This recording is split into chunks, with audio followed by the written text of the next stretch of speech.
Sidney George Wilson was born on January 20th, 1977, in Des Moines, Iowa, and spent his childhood splitting time between the rolling fields of rural Iowa and the green hills of England. That bicontinental upbringing shaped so much of who he would become, attuned to both Midwest grit and the bold vibes of British punk. Raised in a family steeped in music appreciation, young Sid learned early that rhythm wasn't just sound, it was a way of living. He grew up enamored with MTV. But it wasn't just metal or hip-hop that caught his attention. It was how these genres collided, clashing and blending until something new emerged.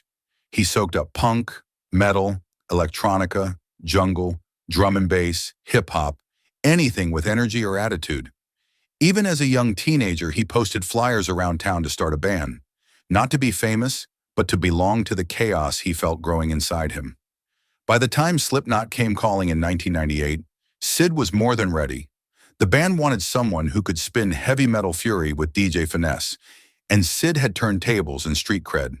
As Slipknot's turntablist and keyboardist, designated as Member Zero, he brought scratching, texture, samples, even horror effects that layered complexity under the band's brutal rhythms. His stage persona, masked, mohawked, stage diving, often setting himself on fire, became almost legendary.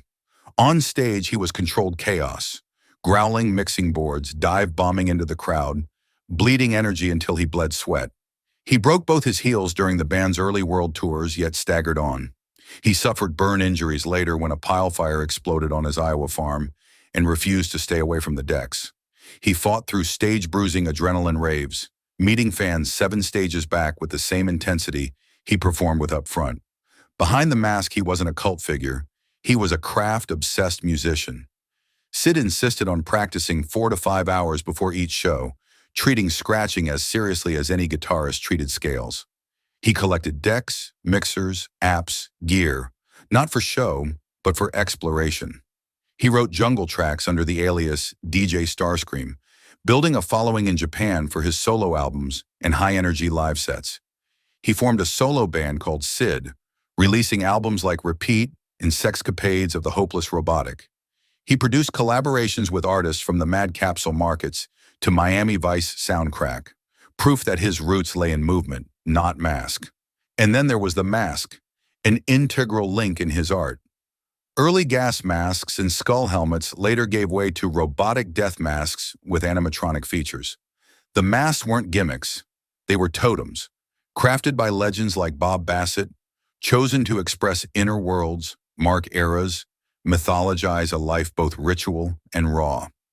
Sid said he felt like he became someone else when masked, fearless, free, and fierce.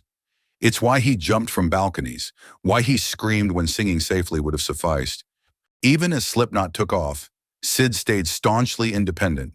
He refused major label demands that would alter his sound or profits, shared his touring revenue with crew, and butted heads when contracts threatened his autonomy. He cooked tracks in tour buses, mixed new samples during downtime, and built an online catalog that fans and DJs devoured. He held master classes preaching the gospel of habit, practice, practice, practice, and creative soul. At BIM in Birmingham, he described his dual love of punk, DIY ethos, and polished production. Production, artwork, everything. Like David Bowie with samples from different moons, he said, because for him, music was magic and alchemy all at once. In 1999 at Ozzfest, Sid met Kelly Osbourne. Kelly was a teenager. Sid was the band's masked whirlwind. They hit it off instantly, improbably. A friendship formed that would lie dormant for decades, until it didn't.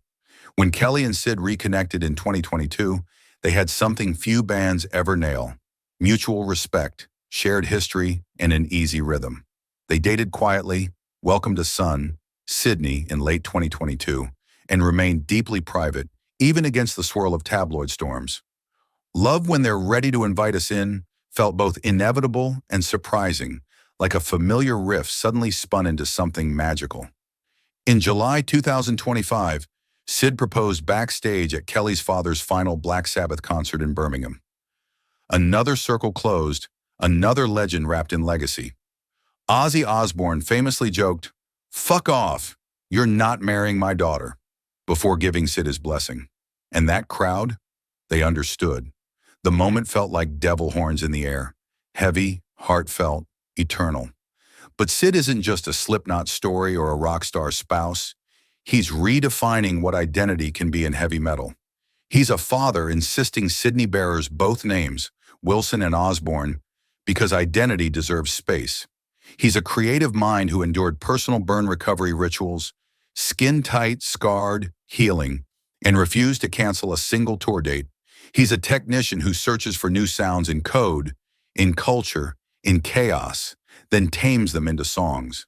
And when Slipknot headlined festivals or released albums like The End So Far, his scratching climbed beyond background noise. It climbed to narrative detail, shadow and texture, backbone and pulse. Fans who tattooed his mask saw it as their own skin remade. Critics who praised his maskedness saw ritual.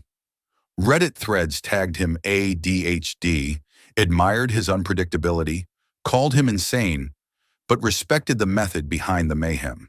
He was punk, he was metal, he was electronic, and he was always more than just band number 0. Now in 2025, at 48 years old, Sid continues on stages aglow with red lights and thunderous drums.